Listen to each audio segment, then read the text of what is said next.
Xin chào cô bác anh chị và các bạn. Hôm nay mình chia sẻ bánh bông lan bơ. Hôm nay thì mình làm bánh này bằng sữa nóng.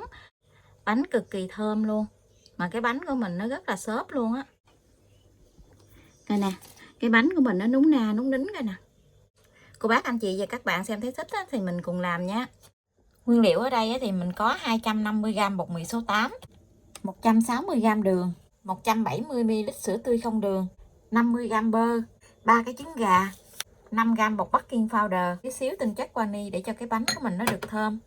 Bột mì này á, sau lưng cái bịch bột á, nó có ghi rõ cái hàm lượng protein của bột á.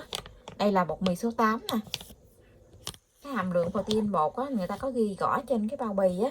Mình chọn cái loại bột mì số 8 á, có hàm lượng protein thấp như vậy á, thì cái bánh của mình nó sẽ nhẹ và bong xốp hơn. Thành phần nguyên liệu thì mình sẽ để bên dưới video trong phần mô tả để cho cô bác anh chị dễ chuẩn bị nha. Mình sẽ cho 170ml sữa tươi không đường vô trong nồi cùng với 50g bơ. Mình nấu cho cái bơ này nó tan ra, cái phần sữa này nó nóng lên là được nha. Nó vừa nóng lên, đừng sôi bừng quá. Nó vừa sôi tim lên trên mặt là được. Sữa với bơ mình nấu cho nó vừa nóng lên vậy. Như vậy thì mình nhắc xuống nha.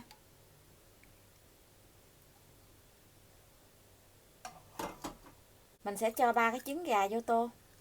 Trứng gà này là mỗi một trứng là 60g, mình tính cả vỏ luôn. Mình sẽ đánh bông 3 cái trứng gà này lên cùng với 160g đường. Công thức này thì mình không có tách lòng, mình đánh nguyên trứng luôn. Bây giờ thì mình sẽ đánh bông trứng này lên.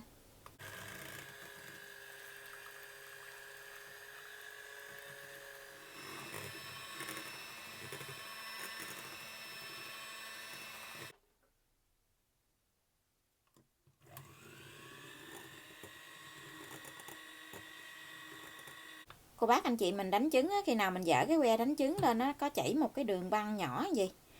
Cô bác anh chị mình làm giống như trên màn hình nha. Cái đường bột nó chảy xuống nó có cái độ đặc thôi chứ nó không có cứng. Như vậy là được. Như vậy thì mình sẽ gây 250g bột mì số 8 vô. Mình chia ra làm 2 lần để mình trộn nha. Cùng với 5g bột baking powder mình cũng cho vô luôn. Mình trộn cùng với bột như nè. Mình gây ra 2 lần để mình trộn.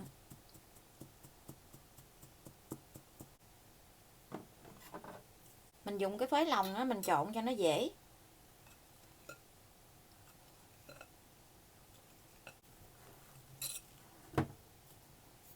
Mình đã trộn cái lượng bột thứ nhất này nó đều rồi thì cô bác anh chị mình cho sữa với lại bơ vô.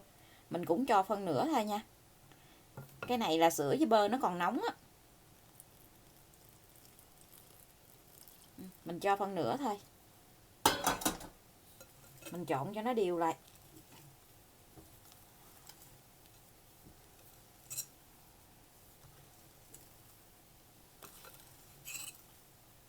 Bơ với sữa đều lại rồi thì mình sẽ cho cái bột còn lại vô.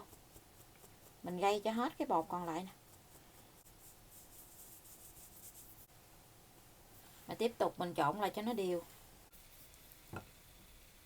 Mình trộn lại cho nó hết cái bột khô rồi thì mình sẽ cho cái phần bơ với sữa còn lại vô.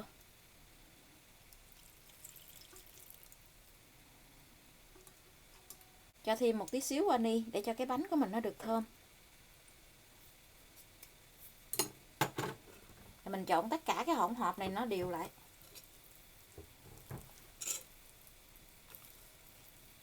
Mình dùng cái muỗng dẹp á, mình vét ra cái bột này cho nó sạch. Vét cho nó đều hết cái phần bột nè. Mình trộn xong rồi thì mình sẽ cho vào trong khuôn để nướng luôn nha. Phần bột này thì mình sẽ dùng 2 cái khuôn vuông. Khuôn này là khuôn 15 x 5.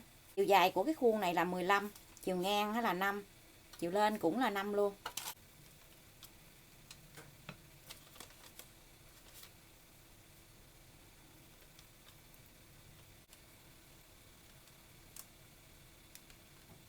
Cho vào trong lò để nướng luôn nha.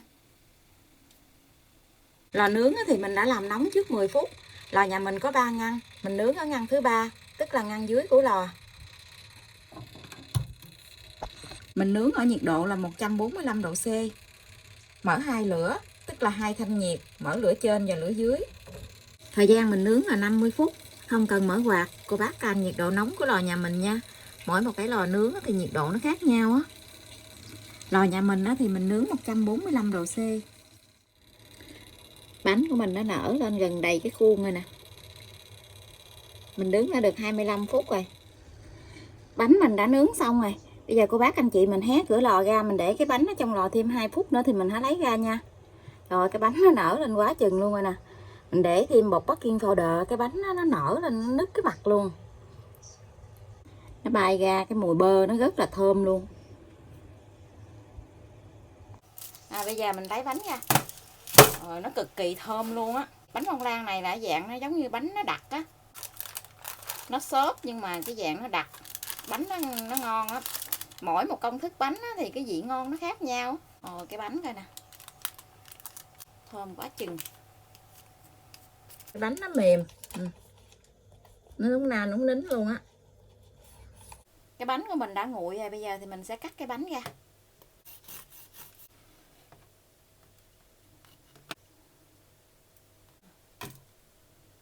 Bây giờ thì mình xin chào tạm biệt. Hẹn cô bác anh chị và các bạn lại video tiếp theo.